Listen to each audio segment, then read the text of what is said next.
Ryan Blaney all the way at the bottom of the racetrack. Now back to double wide formation. And at the front, here's Ty Dillon to the bottom of Matt Crafton. He wants third. He'll grab third and now try to get a piece of second. Man, it's going to be a miracle if this thing goes green all the way down to the checkered flag. Here they come across the line again. At the front of the field, Kyle Busch takes an erratic line here in the front straightaway. Has a big lead right now over Johnny Sauter and Ty Dillon, second place. Dillon's just doing everything he can do to grab another point here, another point there.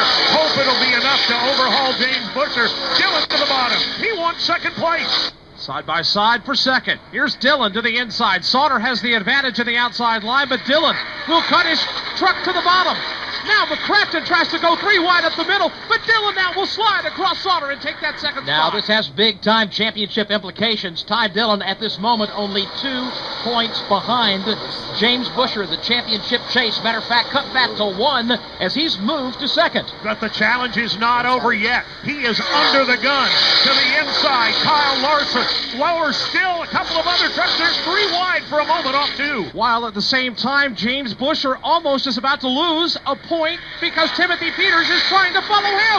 Larson to the inside of Dillon. They both crash in turn number 4. Here's Dillon in the wall. Larson's there. Now Ryan Blaney, a glancing blow from Larson down the bottom of the racetrack. And Blaney now up in the fence, spinning onto the front straightaway with a shot of flame from his Ram pickup. 6 or 7 trucks involved. I saw Parker Kligerman take a hard, direct hit into the safer barrier. Let's go back to Mike Bagley to recap how it all began. Well, it started when Kyle Larson dove to the inside of Ty Dillon, and the room just was not there, Joe. They made contact up the racetrack. They both went. Dillon made contact with the right side of his truck. Larson as well made contact with the safer barrier, came back down the racetrack, clipped Ryan Blaney, sent him spinning up the banking at a head-on shot into the safer barrier. That truck skidded to a halt just at the beginning of the front straightaway. Safety crews were on the scene now. Was a shot of flame there. The flames were extinguished, and now as we speak, here's Ty Dillon coming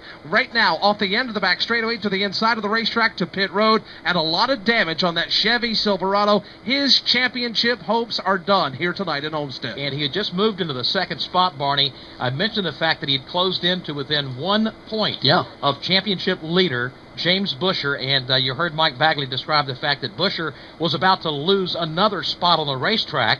That would have made the difference right there.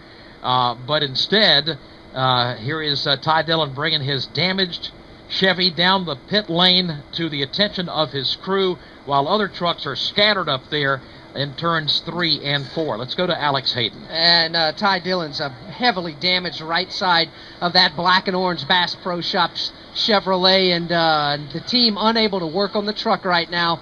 Team unable to work on the truck. Let's go back upstairs. It's because of the red flag being displayed as a result of the multi-truck crash over in turns 3 and 4. What's the update, Mike Bagley, on the cleanup? How long are we going to be working here? Well, we're going to be working for just a little bit of time, Joe. There are parts and pieces of race trucks that are scattered throughout turn number 4, but our attention right now is over to the beginning of the front straightaway where Ryan Blaney's truck is sitting crossways on the racetrack. The truck is pointed nose first towards the outside retaining wall. Safety crews are on the scene. The ambulance, the wrecker, and such, and all the safety apparatus has arrived on the scene to tend to Ryan Blaney, who took one heck of a shot into the safer barrier. And Steve Post, you have a view of the other side of the crash site down there. Yeah, down here, and I'll tell you, we got 2 young racers, Kyle Larson and Ryan Blaney. Neither one of them in a hurry to get out of those trucks. They're both out. Ryan Blaney actually bent down and just was looking like he at least had the wind knocked out of him. Watching now, he's walking to the ambulance. Kyle Larson, the crew in there just working. He took his helmet off, and I believe they're working to get Kyle Larson out of the truck now. We saw his helmet come out just a little bit ago. So they are moving, but moving very, very slowly, these 2 young racers down here in turn number 4. Mike, that looked like Kyle Larson might have made contact with somebody up there to get that started. Yeah, that's right, Barney. Kyle Larson came off the end of the back straightaway and started to run to the inside of Ty Dillon, but the room just wasn't there. So Larson, when he started to come back up on the racetrack, made contact with the left rear quarter panel of Ty Dillon. Those trucks got locked together. Larson started to slide. Looked like Dillon was going to be able to get away. Then all of a sudden they got hooked together for a moment. They both started that slide up and into the safer barrier in turn 4. And it has collected about 7 or 8 trucks just off turn number 4.